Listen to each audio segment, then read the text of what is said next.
जय भीम साथियों। साथियों, आज मैं आप सभी से बातें करूंगा कि मंदिर के लिए बाबा साहब डॉक्टर भीमराव अंबेडकर जी ने आंदोलन क्यों किया, उन्होंने लड़ाइयाँ क्यों लड़ी थी कि हमारे बहुजन समाज के लोग जो एससी एसटी ओबीसी समाज के लोग हैं मंदिरों में जा सके। इसलिए क्योंकि एक टाइम को कभी भी उनको जो उच्च वर्ग के लोग हैं उनके साथ उठने बैठने नहीं दिया जाता था। उच्च वर्ग के लोग जहां जहां रहते थे वहां वहां पर अछूतों को जाने नहीं दिया जाता था, जो शूद्र थे उनको जाने नहीं दिया जाता था। इसीलिए जो भारत में उच्च नीच की खाइयां थी उसको बाबा साहब ने खत्म करने के लिए ही हर एक दूसरे के बीच में समता का भाव लाने के लिए ही बाबा साहब डॉक्टर भीमराव अंबेडकर जी ने मंदिरों के लिए आंदोलन किया।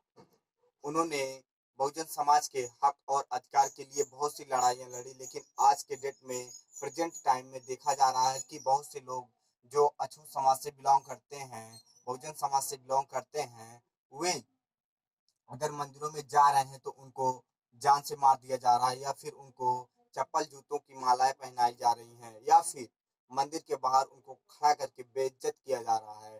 दोस्तों, आपको समझना चाहिए कि जहां पर आपकी इज्जत ना हो वहां पे आपको कभी भी जाना नहीं चाहिए।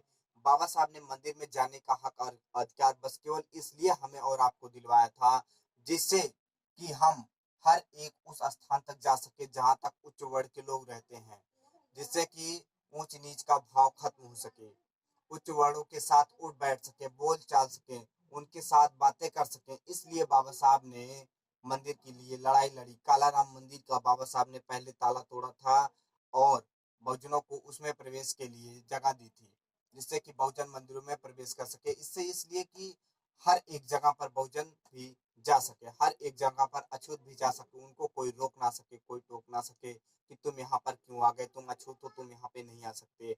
इसलिए बाबा साहब ने मंदिर के लिए जो है कि लड़ाइयाँ लड़ी थी। दोस्तों, आप सभी को पता होगा कि उच्च वर्ग के लोग जो होते हैं वे हमेशा बहुजन समाज का शोषण करने के लिए ही होते हैं। वे कभी भी नहीं चाहेंगे कि आपका भला हो सके। वे हमेशा से आपका शोषण करते चले आए हैं और करना चाहते भी हैं।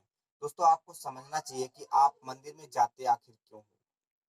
आपको मंदिर में बैठे देवी देवता जो पंडित होते हैं वे कोई भी आपकी एक भी पैसे की मदद नहीं करते हैं, सिवाय आपका शोषण करते हैं। और आप अपने खून पसीने की जो कमाई होती है उसको ले जा करके मंदिरों में दान कराते हैं।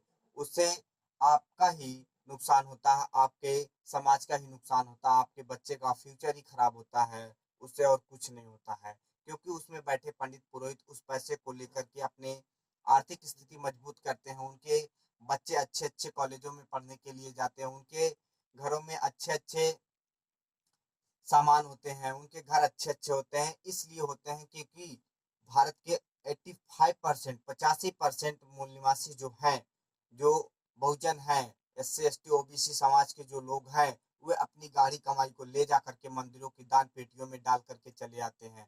उनको नहीं पता है कि उन्हीं के पैसे के द्वारा हुए जो पंडित पुरोहित हैं आज के डेट में अमीर बनते चले जा रहे हैं। उनको इस बात को समझना पड़ेगा, हमको इस बात को समझना पड़ेगा, हमारे 85% बहुजन भाइयों को इस बात को समझना पड़ेगा कि मंदिरों में दान देने से क्या हश्र होता है हमारा और हमारे समाज का। हमारे समाज के खिलाफ, हमारे खिलाफ हमेशा उन्हीं पैसों के द्वारा, उन्हीं पैसों का इस्तेमाल करके शोषण किया जाता है। दोस्तों, मंदिरों में जाने से हमको बचना है, मंदिरों में हमको नहीं जाना है। बाबा साहब का केवल यही उद्देश्य था कि मंदिर में जाने से हमारे बहुजन समाज के बीच में और सवर्णों के बीच में एक समता का भाव बन सके, जो ऊंच नीच की खाइयां हैं उसको दूर किया जा सके। इसलिए बाबा साहब डॉक्टर भीमराव अंबेडकर जी ने ये काम किया था, मंदिर में हमें और आपको जाने के लिए जगह दी थी। लेकिन हमारे 99% भाई बहन बहुजन समाज के लोग हैं जिन्हें आज भी नहीं पता है कि बाबा साहब ने मंदिर में जाने के लिए लड़ाइयाँ क्यों लड़ी थी। वे तो मंदिर में बैठे जो मूर्ति, पत्थर की मूर्तियां हैं उनको ही अपना सब कुछ मान बैठे हैं, उनको ही अपना जो है कि सर्वस्व दान देने के लिए उत्सुक रहते हैं। उनको नहीं पता है कि उनसे उनका कितना नुकसान हो रहा है।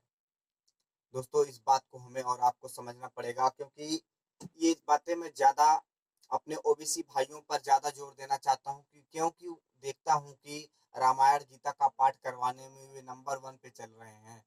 वे ही ज़्यादा पूजा पाठ में विलीन हुए हैं। पूजा पाठ में वे बहुत ही ज़्यादा आस्था रखते हैं और आज के डेट में देखा जा रहा है कि सुप्रीम कोर्ट एक-एक ऐसे फैसले ले रही है जो एससी, एसटी, ओबीसी के खिलाफ है। उनके हक और अधिकार को छीना जा रहा है। ऐसे-ऐसे फैसले जो है कि सुप्रीम कोर्ट ले रही है। हमारे मौलिक अधिकार भी छीने जा रहे हैं। आरक्षण तो खत्म किया ही जा रहा है। दोस्तों कब तक हम नहीं समझेंगे इस बात को। जब सब कुछ हमारा लूट जाएगा उसके बाद अगर हम समझेंगे तो फिर हमसे बड़ा मूर्ख और कोई नहीं है। क्योंकि सब कुछ छीनने के बाद हम और आप कुछ नहीं कर सकते। क्योंकि जब तक बाबा साहब का संविधान है तभी तक हमारा और आपका सब कुछ हो सकता है। सब कुछ हमारा और आपका चल सकता है। जब बाबा साहब का संविधान नहीं रहेगा तो फिर बहुजन समाज की बातों को कोई भी नहीं सुनेगा। बहुजन समाज को यूं ही कुचल दिया जाएगा। उनका कोई भी कुछ भी नहीं कर पाएगा। फिर बहुजन समाज के लोग फिर रोड पे आ जाएंगे, कुछ नहीं कर पाएंगे। प्लीज आपको अभी भी जागने की जरूरत है। मंदिर मस्जिद के चक्कर में पड़ने की नहीं है। आपको संसद की तरफ जाना है। आपको पढ़ाई करके अच्छे से बाबा साहब के द्वारा बताए हुए मार्ग पर चलना है और भारतीय संविधान को बचाना है। तो दोस्तों आज के लिए बस इतना ही। मैं इस बात पे जोर देना चाहता हूँ ज्यादा कि आपको जो मंदिर है उसकी तरफ नहीं जा करके आपको संसद की तरफ जाना है। विद्यालय स्कूलों की तरफ कॉलेजों की तरफ जाना है, ना कि मंदिरों की तरफ। क्योंकि मंदिरों में जाने से हमारा कुछ नहीं होने वाला है। बाबा साहब डॉक्टर भीमराव अंबेडकर जी ने बोला था कि अगर मंदिरों में जाने से ही हमारा सब कुछ कल्याण हो जाता तो भारत में कभी भी अस्पताल नहीं होते, कभी भी विद्यालय नहीं होते। तो प्लीज आपको इन सभी बातों को समझना पड़ेगा। और बाबा साहब का जो क्वेट है, शिक्षित बनो, संगठित बनो, संघर्ष करो, इस चीज की नकल करके सवर्ण जो उच्च वर्ण के लोग हैं फॉलो करके आज आगे बढ़ते चले जा रहे हैं। और बहुजन समाज के लोग उस बात को फॉलो नहीं कर पा रहे हैं, केवल पढ़ करके छोड़ दे रहे हैं बस।